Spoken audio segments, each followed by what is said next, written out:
Capítulo 28. Igual que la noche anterior, el salón se llenó de hombres, sin que faltara, por cierto, el segundo alcalde, quien encariñado con la fruta verde pretendía ponerla en sazón. Esta vez, más prudente y menos aturdida por la cháchara, Juana se negó a beber, rozando con los labios la copa.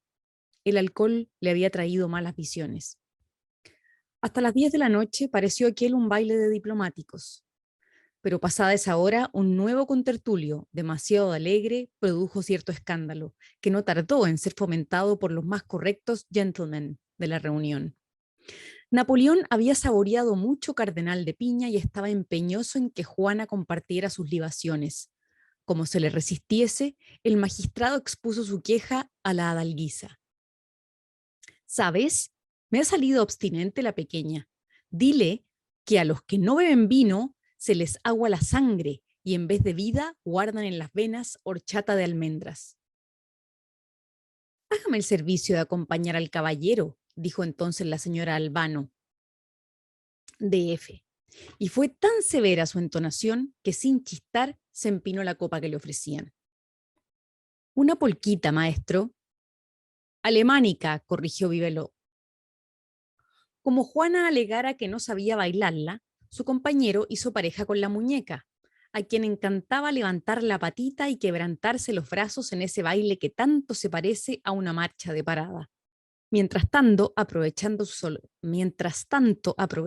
soledad, Adalguisa le dio algunas instrucciones a la nueva. Hay que chupar, hija, para que se acaben luego las poncheras y pidan otras. Tenemos que ser verdaderas esponjas, porque ese es el negocio. Además, no diga que no sabe baile. Desde mañana le enseñaré yo.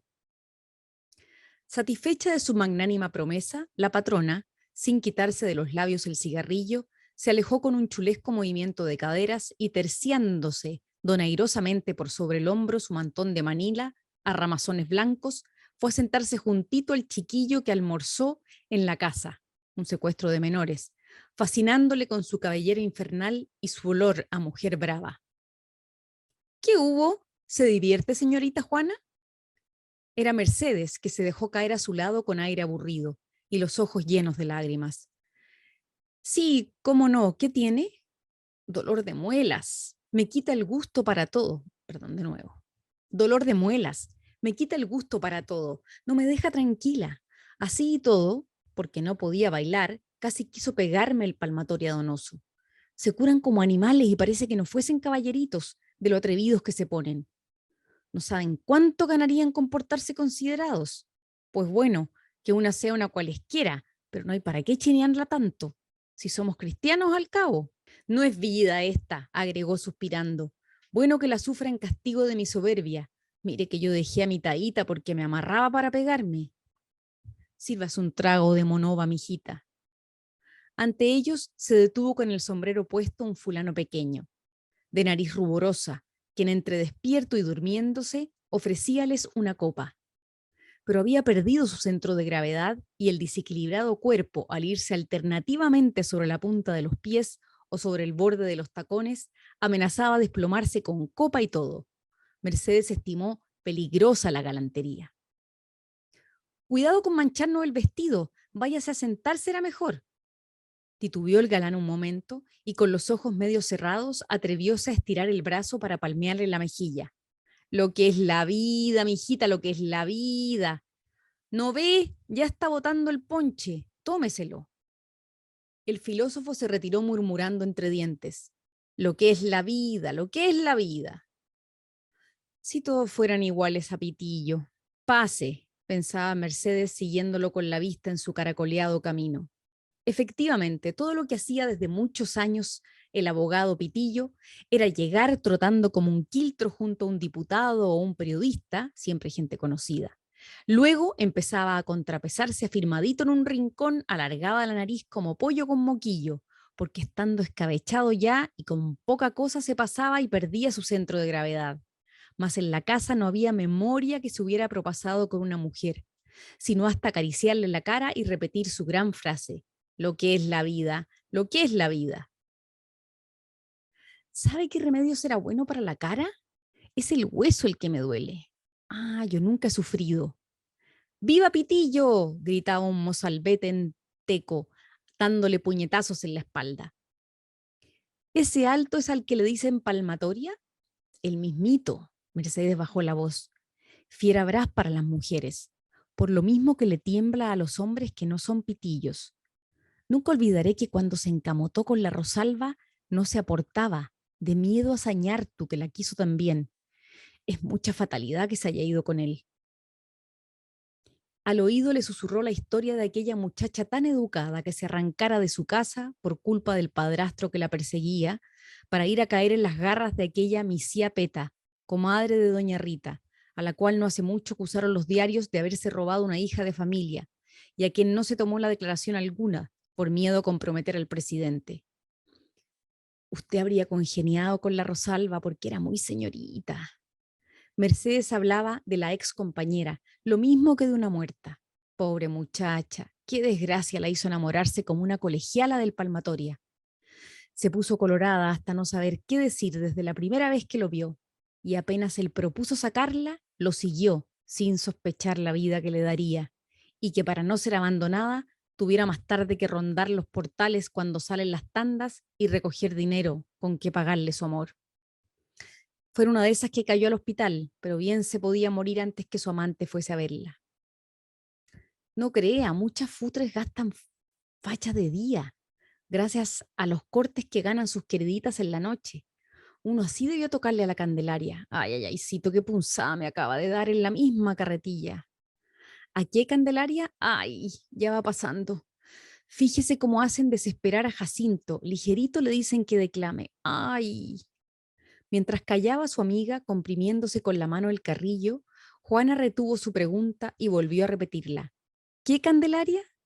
Ah, dijo Mercedes con la boca torcida por el sufrimiento. Otra vez se repitió a media voz una historia, la del comandante Ledesma que le llevaba en embelecos a las niñas y le entregaba todos los primeros a la dalguisa, limpiecito su Montepío de militar retirado, para que le diesen de comer y lo alojasen, mientras durara la plata, hasta que empezó a regalarle a la Candelaria vasitos de colores de todas layas, que compraba o se sustraía de los bares, y hasta que la Badulaque lo comprometió a la que le pusiera casa. Oh, ya quebró un vaso Pitillo. Eso es augurio de buena suerte. No, Manuel Jesús, no limpies con papel la alfombra porque se trueca en desgracia. Ahora el pobre comandante es el último en su casa y tiene que aguantar que la Candelaria reciba al mundo entero allí, que delante de todos lo llama viejo inútil y que amenace con despedirlo. Buena pareja haría ella con el Palmatoria. Voy a tomar un poco de agua fría para que se me duerma el nervio. Juana, deseando que nadie se le acercara, se entretuvo en mirar a los concurrentes. Habíales de todas edades y condiciones. Junto a Cristina, que mostraba fresco el verdugón de la víspera, percibió un teniente de bigotes remangados. Más allá, Juana Cotapos departía riéndose con un viejo de lentes. Y Olga Schoenberg se perdía en un extremo con un gandul de melena sucia y soñadora, mirada de buey flaco. Cerca de las demás, en baile con ellas, hormigueaban políticos descreídos, conservadores fanáticos con la rodillera del pantalón manchada por el polvo de las iglesias, hombres graves y mozalbetes imberbes, acaso profesores y discípulos en un mismo instituto, camaradas durante esa noche, sometidos a fraternizar, nivelados por el vicio común, sin que la fe ni la ciencia de los unos, ni el escepticismo y la ignorancia de los otros sirviese para algo en este caso. Desde la puerta, mi Rita los contemplaba a todos con los mismos ojos, tiernos de fondista satisfecha y gananciosa. Desde la puerta, mi Rita los contemplaba a todos con los mismos ojos tiernos de fondista satisfecha y gananciosa. Asimismo, cuando subía de punto la bulla, asomábase al salón la cabeza temblorosa de la vieja abuela. Pero aquellos cuadros denigrantes, siempre repulsivos para Juana, nunca despertaron en su pupila impasible más que un rayo de curiosidad, como si nada anormal hubiese en ellos.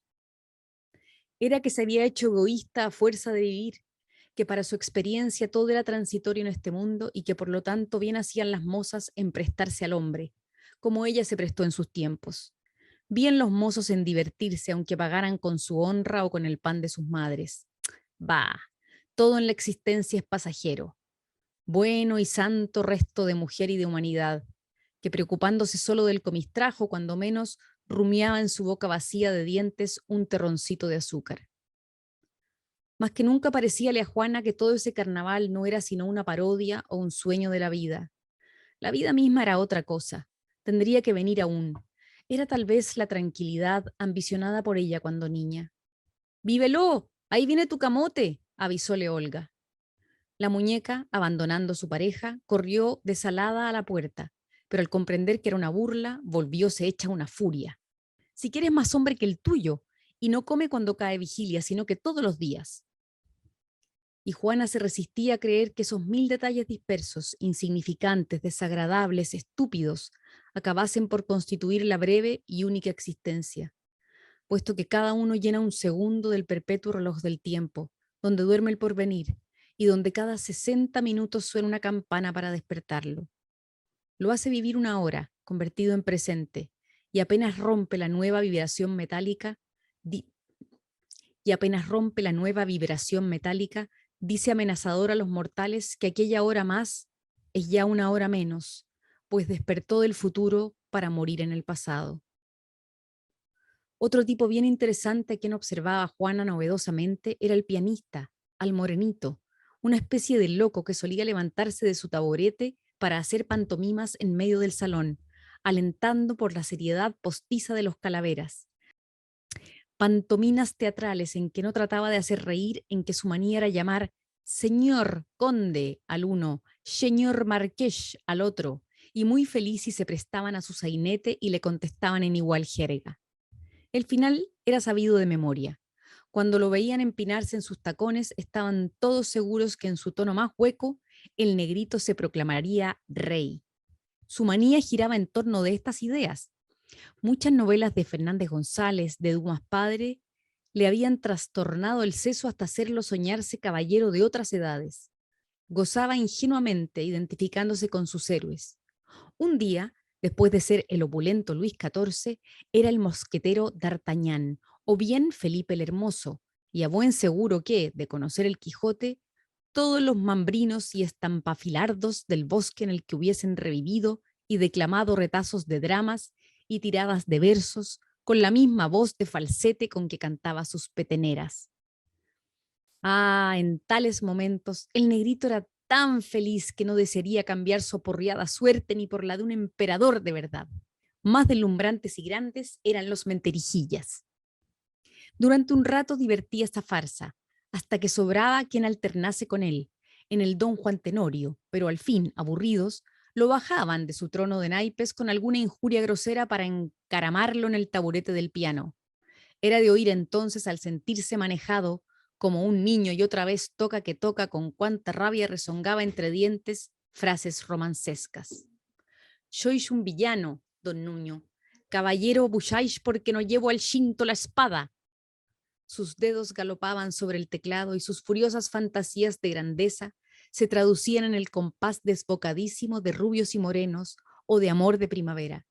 Los tres tiempos cadenciosos eran dos, el 3x4 de la pauta pasaba a ser 2x4 y tenían que contenerlo con un Jacinto preñado de amenazas. Si no se portaba bien, no le consentirían recaer en sus caprichos imperiales. Oh, en pos de tanta majestad, era verdaderamente desconsolador oír en labios de don Álvaro de Luna o del inmortal y dulce Aramis, era inevitable. Una propina para el tocador, señores, la propina para el tocador, señores, que venía a ser el epílogo de la fiesta a esa hora, cuando sacudían al filósofo. Despierta, Pitillo, ya se va tu diputado. Mientras la Casimira apagaba el gas en el gran salón amarillo, Jacinto salía con el cuello levantado de su raído sobre todo color avellana, y olvidando su mal humor después de la escasa colecta, aún se iba deteniendo a lo largo del pasadizo para discutir con cualquiera, casi siempre con Pitillo, quien era su preferido, por la religiosa atención que le oía. Os digo que si Portosh no hubiese hecho aquella chambonada, todavía estuviera vivo. Guardaba largo rato trágico silencio, pero en la oscuridad sus pupilas brillaban con la luz del ensueño. Solo ante ese mutismo despertaba Cepitillo, que tenía la cómoda ganga de dormir parado, con igual facilidad que si ocupara una cama. En el jardinillo desierto había ruido de puertas cerradas al golpe y ecos de voces descompuestas. Entonces resonaba pesadamente el estribillo del filósofo.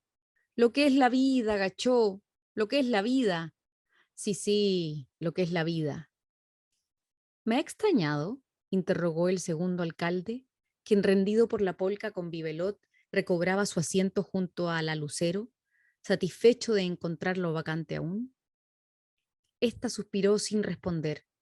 Su libertad había sido de corta duración.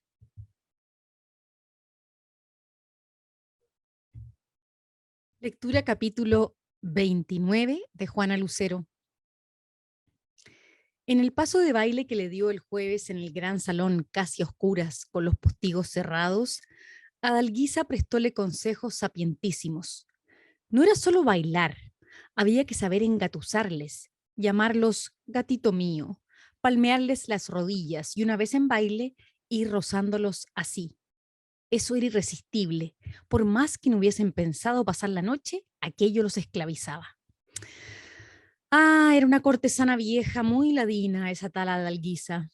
Cortesana de inclinación, por carácter, apasionada de su oficio, como que alrededor de ella hacíase circular una historia, que sería verdadera quién sabe hasta qué punto, en que se suponía que era hija de una gran familia, con tendencias tan marcadas desde pequeña, que su padre acordó enclaustrarla para quitarle esas peligrosas ideas republicanas que le permitían mantener relaciones con cocheros o lacayos.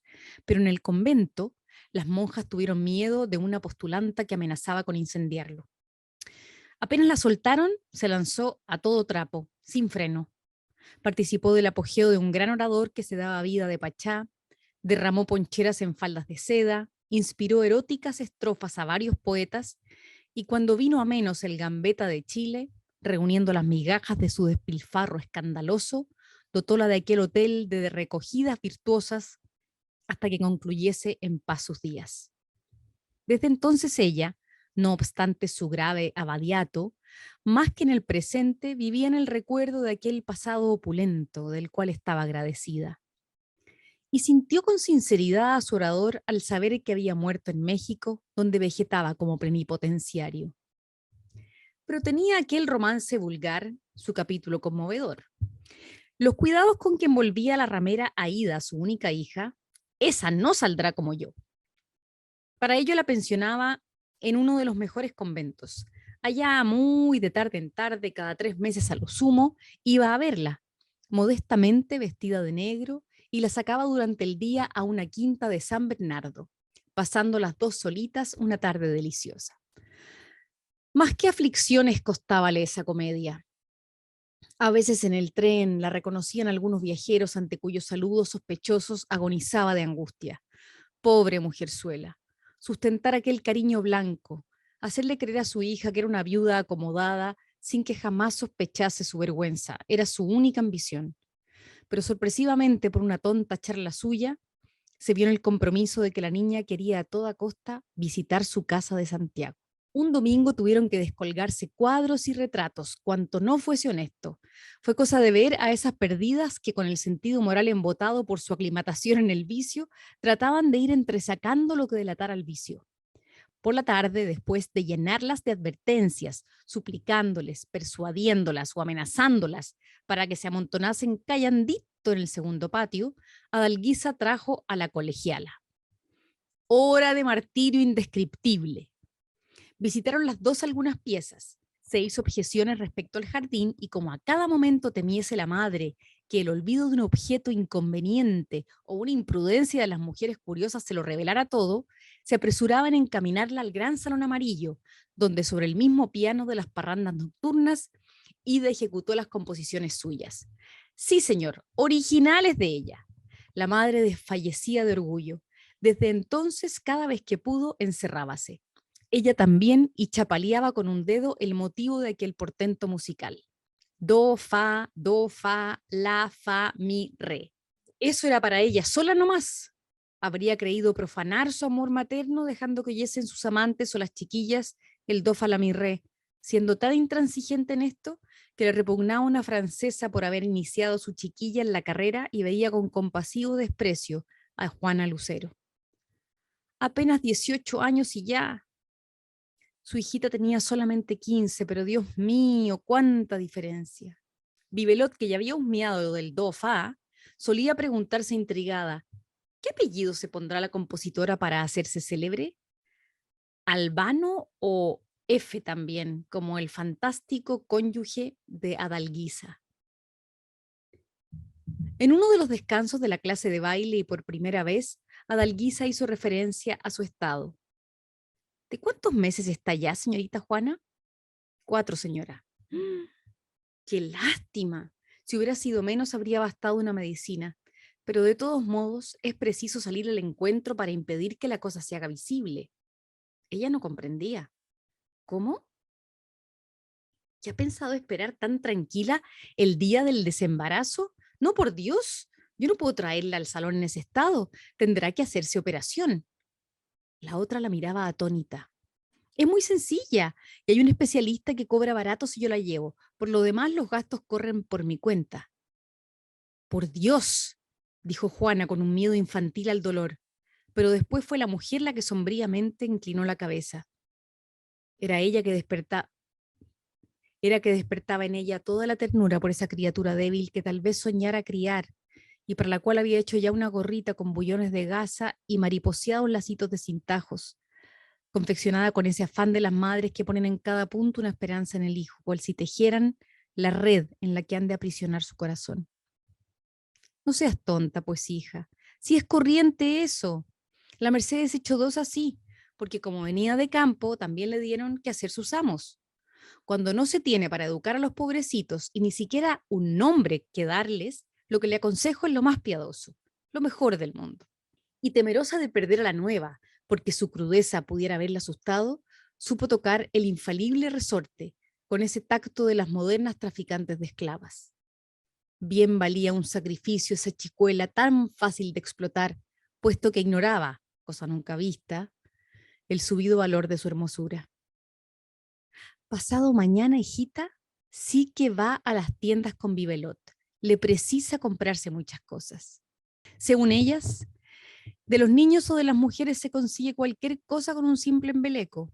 Y Juana tiene 17 años. Leo capítulo 30 de Juana Lucero. Lo que no sabía la comerciante de placer era que en la vida hay viejos de 17 años, porque no siempre la experiencia está en las arrugas del rostro, ya que las oculta, las del alma, son más hondas, más crueles. A un corazón bueno a quien nadie ha estimado en el mundo y que ha caído en el fango, le quitáis su única esperanza de regeneración. Le hacéis saber que el único ser que puede amarlo es el único que no debe existir.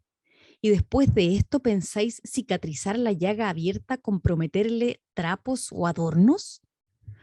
Oh, aquella mujer era una gran conocedora de su mercancía, de sus hembras, sin noción de bondad, hambrientas por el lujo, pero no conocía a una pobrecita para quien la familia, los amigos, los seres buenos, la humanidad, se condensa en el hijo que aún no ha nacido. Con qué ternura pensó en aquel hijo. En sueños se veía cosiendo junto a su cuna, trabajando como mujer honrada otra vez. Con la fantasía dispuso que fuera hombrecito para llamarle Héctor, el nombre que la encantaba. Y su imaginación no se detuvo allí. Fue hasta verle mediano, con pantalón a la rodilla, estudiando lecciones en su libro, y aún más allá, grande, hermoso, sosteniéndola con su apoyo, haciendo exclamar a todos, «¡Parecen hermanos!», como decían de ella al verla con su madre. Se sublevó, pues, ante la idea de matar por su voluntad a su hijo y sus sueños, convirtiéndose en una desnaturalizada. No, se iría de allí, a pordiosear, a padecer, pero con él, y teniéndole bien apretado contra su pecho. ¿Qué le importaban desprecios o miserias cuando desde que un angelito viniera a anidarse en su regazo, su amor la mantendría en el cielo? Y con eso se acababa esa triste vida que empezara. Los chismes de la Cristina, la borrachera de la noche, la obligación de llevar un hombre a su cuarto, hoy Napoleón, mañana otro y otro y otro, mintiendo arrumacos a todos a fin de sacarles un peso más, regateando con ellos el precio de placer, que a la larga se trueca en angustia y sintiéndole siempre, al despertar con la boca amarga cobre.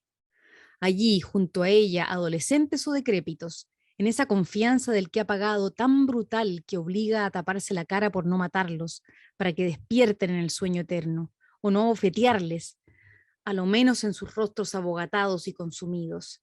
Se iría mañana mismo. Y tomada su resolución durante esa noche, al despertarse quiso consultarla con la Mercedes. Pobre muchacha. Ella pasó por estas angustias y era de todas la única que se conservaba sencilla, llena de cariño para Juana, a quien adivinara desde el primer momento desgraciada. Oh, jamás tuvo la campesina que cumplir una misión más amarga que mientras trató de demostrarle a su amiga lo imposible de ese plan. También ella y él mismo al hallarse en igual caso, también hubo de desistir y de resignarse. ¿De dónde pagar a mi tía Rita el hospedaje y la pensión de los días que uno había estado en su casa? En caso extremo, la ley amparará a la alcahueta, porque la justicia está de su parte. Mi pobre Juanita. Es una cosa bien triste la vida, pero podemos leer en las cartas. Ellas lo saben todo y le pueden dar un consejo. ¿Las cartas? ¿Por qué no? La vida es una baraja. Jugamos a la suerte y oros son triunfos. El que los roba gana, los demás pierden. ¿Está explicado? No hay nada más que decir, pues. Y cuando en la noche vino Velázquez al salón de baile, después de creer que Dios se lo enviaba, debió persuadirse que ese Dios a quien se implora, con el alma de hinojos, en todas las aflicciones, está muy alto para que lleguen hasta él los gemidos de la humanidad. Átomo de molécula, polvo de átomo, a los ojos del Supremo Todopoderoso. Arturo había dejado pasar prudentemente algunos días para que su protegida se aclimatara y evitar sus reproches. Y ahora, que debía hallarse relajada, él venía a cobrar, con su gran gratitud, las primicias de aquella corrupción, a chancearse un rato, porque su matrimonio con Marta ya no se realizaba. Nave de amor, puerto de spleen, declamó enfáticamente el calavera. Entonces fue cuando Juana abrigó la esperanza que se apiadaría de ella, llevándola consigo. Mira, es algo horroroso lo que quieren obligarme a que haga. Es un crimen, ¿no es cierto? Despreocupado, tecleando sobre sus rodillas la polca que tocaba Jacinto, la oía, con el fastidio de quien espera divertirse y ve aguada su fiesta por una impertinente congoja ajena. Toda su indiferencia se la dejó ver en pocas palabras. Sí, pero hija, ¿qué quieres hacer con un peneca colgado a tus polleras? Tiene razón la dalguisa. Mas ella no quiso entenderlo, aferrándose desesperada a su cuello. No me dejes, sufro mucho, te quiero. Llévame, Arturo, yo trabajaré, Dios te lo premiará. Llévame, seré tu sirvienta, pero no quiero que lo maten. Semilla de viejo estuprador, gruñó él. Mira cómo le hace a Ñuñúes a su Velasquito, gritaba Cristina. Arturo, si la apuran llora, si le tocan baila. Pues hija, francamente, no me puedo echar carga encima. Estoy muy pobre, acribillado de trampas, porque haciéndoles ver mi casorío con mujer rica he conseguido que me fiase mucha gente y ahora que todo se ha ido al diantre, casi me tratan de estafador. Entraba en mil detalles inútiles para excusar su crueldad, pero ella no desesperó. Y en ese extremo del salón público, mientras toqueteaban una polca, mareando las parejas con sus giros, volvió a acariciarlo sin hacer caso de las burlas de Cristina, a frotar contra su cuerpo su carne joven y embriagante que él había apetecido y poseído. Lo miraba con ardientes ojos azules entornados, recordándole sus noches de amor. Arturo, te quiero mucho. No te incomodaré. Con mi trabajo mando criar al niño y me quedo contigo, tú ya no más. Di que sí, ¿ya? Aunque le gimiese con el alma, tuvo que reconocer desalentada que sus palabras eran casi las mismas con que en el prostíbulo se les sonsaca el dinero a los hombres. Por eso tal vez él no se conmovía. Fue inflexible. Se desprendió avergonzado de sus brazos y levantándose fríamente volvió a repetir que era imposible. La polca continuaba. Alguien sacó a bailar a Juana. Larirarirán, ran, tran, tran, tran, tran. Qué buen compás, ¿no? Y tiene un nombre muy apropiado. ¿Qué reír? Más ligero, Jacinto. Larirarirarán, tran, tran. Esto es, upa, qué polca tan alborotadora, solitos se van los pies. Larirarán, tan, tran. Está cansada, ¿no? ¿No? ¿Otras dos vueltecitas? Larirarán. A mí me vuelve loco el baile. Las mujeres son una sarta de perlas orientales, pero hay del que coloque una en el fondo de la copa del matrimonio. Ella amargará vuestro vino, envenenando para siempre todo placer. ¿De qué poeta dijo que era? De un amigo mío, Es bien exacta la comparación. Tran, tran, tran, tran.